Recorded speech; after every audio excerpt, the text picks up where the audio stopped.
வணக்கம் மக்களே, நான் உங்க கோகுல். தற்கொலை என்பது ஒரு தீர்வு கிடையாதுங்க. ரீசெண்டா என்ன நடந்திருக்குன்னா, கயல் சீரியல் நடிகை சுபாஷினி அவர்கள் கயல் சீரியல்ல இவங்க தீபிகா அப்படிங்கிற ஒரு கேரக்டர்ல வந்து நடிச்சிட்டு வராங்க. அப்பேற்பட்டு இருக்கக்கூடிய சுபாஷினி அவர்கள் வந்து அவங்களுடைய உயிரை அவங்களே மாய்த்து கொண்டு இறந்து போயிருக்காங்க. ஸோ இதற்கு ரீசன் என்னவா சொல்லப்பட்டு வந்துகிட்டு இருக்குன்னா, செய்தி ஊடகங்கள்ல இவங்க வந்து ரீசெண்டா அவங்களுடைய கணவர் கூட வீடியோ கால்ல வந்து பேசியிருக்காங்க. அப்போ குடும்பம் சம்பந்தப்பட்டு ஏதோ ஒரு பிரச்சனை வந்து போயிருக்கு. ஸோ அந்த சமயத்துல வந்து இவங்க விரக்தி அடைந்து அவங்க வந்து அவங்களுடைய உயிரை அவங்களே மாய்த்துக்கிறாங்க அப்படிங்கிற ஒரு தகவல்கள் வந்து இப்போ சோசியல் மீடியால வந்து போயிட்டு இருக்குங்க. ஸோ இவங்களுடைய பூர்வீகம் எங்கன்னு பார்க்கும்போது ஸ்ரீலங்காவுல இருந்துதான் இவங்க வந்திருக்காங்க. இவங்க வந்து பிபின் சந்திரா அப்படின்ற ஒருத்தரை வந்து திருமணம் செஞ்சிருக்காங்க. அவங்களுடைய கணவர் கூட இவங்க பெங்களூர்ல தான் இருந்திருக்காங்க. இவங்க வந்து கயல் சீரியல்ல வந்து நடிக்கிறாங்க இல்லையா, அதனால இவங்க போரூர்ல ஒரு தனியார் அபார்ட்மெண்ட்ல வந்து வாழ்ந்துட்டு வந்திருக்காங்க. தனியா தான் வாழ்ந்துட்டு வந்திருக்காங்க. ஸோ அந்த ஷூட்டிங்காக தான் இவங்க வந்து இந்த இடத்துல வந்து இருந்திருக்காங்க. ஸோ நான் முன்னாடி சொன்ன மாதிரி வீடியோ கால் பேசின பிறகுதான் ஏதோ ஒரு குடும்ப விரக்தியின் காரணமாக தான் அவங்க தற்கொலை பண்ணியிருக்காங்க அப்படிங்கிற ஒரு செய்தி போயிட்டு இருக்கு. இப்போ போலீஸ் அவங்களுடைய அந்த பாடியை மீட்டு பிரேத பரிசோதனைக்கு வந்து அனுப்பிட்டாங்க. ஸோ இது வந்து தற்கொலையா இல்ல கொலை காரணமாக ஏதாச்சும் இருக்குமா அப்படின்ட்டு போலீஸ் இப்போ வந்து அவங்களுடைய விசாரணை வந்து முதற்கட்டமாக ஸ்டார்ட் பண்ணியிருக்காங்க. ஸோ அபார்ட்மெண்ட்ல இருக்கக்கூடிய அக்கம் பக்கத்தினர் அவங்க கிட்ட எல்லாம் இப்போ விசாரணை என்பது போயிட்டு இருக்கு. ஸோ இந்த சம்பவம் வந்து சினிமா துறையை சார்ந்திருக்கக்கூடிய சின்ன திரையை சார்ந்திருக்கக்கூடிய அனைத்து நபர்களுக்கிடையே ரொம்ப அதிர்ச்சியாக இருக்கு. பல பேர் இப்போ வந்து அவங்களுடைய இரங்கல்களை வந்து பதிவு பண்ணிட்டு வராங்க. அது மட்டும் இல்லாம இது போன்ற சம்பவங்கள் வந்து தொடர்ந்து நடந்துகிட்டே இருக்கு.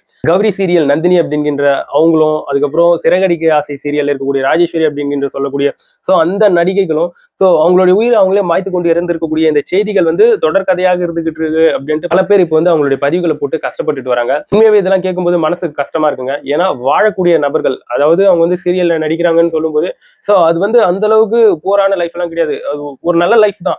ஸோ அந்த மாதிரி இருக்கக்கூடிய நபர்களே எப்படி இந்த அளவுக்கு துணிஞ்சு இது போன்ற முடிவுகளை வந்து எடுக்கிறாங்கன்றது தெரியலங்க.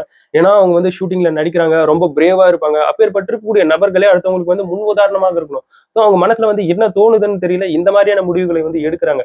எப்பயுமே எந்த ஒரு சம்பவம் நடந்தாலும் அதை வந்து எதிர்த்து போராடணும். ஸோ அதை விட்டுட்டு இது போன்ற முடிவுகளை எல்லாம் சூஸ் பண்றதால அதுக்கு சொல்யூஷன் கிடைச்சிரும் அப்படின்ட்டு நம்புறாங்களா அப்படின்ட்டு எல்லாம் தெரியலங்க.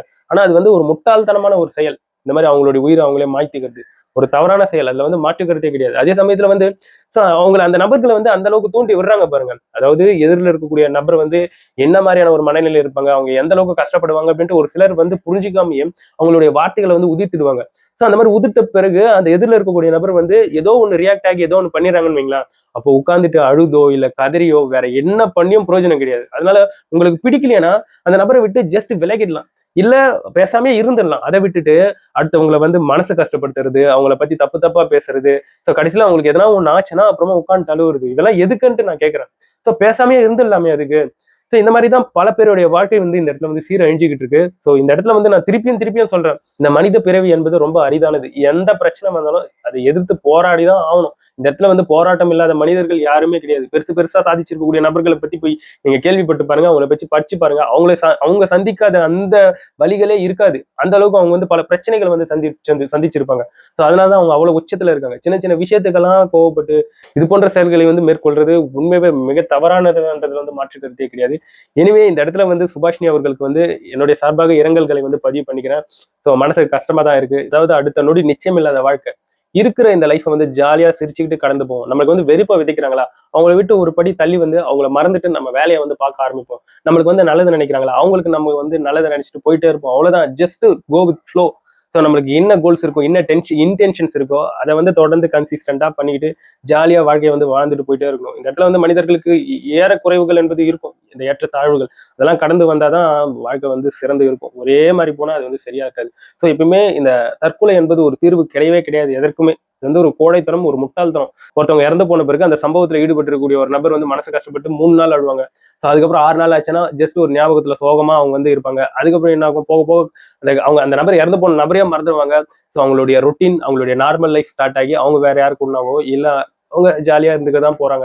ஸோ அப்போ வந்து இந்த சாவுக்கு ஒரு மரியாதையே இல்லாம போயிடுது பாத்தீங்களா. ஸோ அதனால தற்கொலை என்பது ஒரு தீர்வு கிடையவே கிடையாது. இதை பற்றி நீங்க என்ன நினைக்கிறீங்கன்றது என்னோட கமெண்ட் செக்ஷன்ல பதிவு பண்ணுங்க.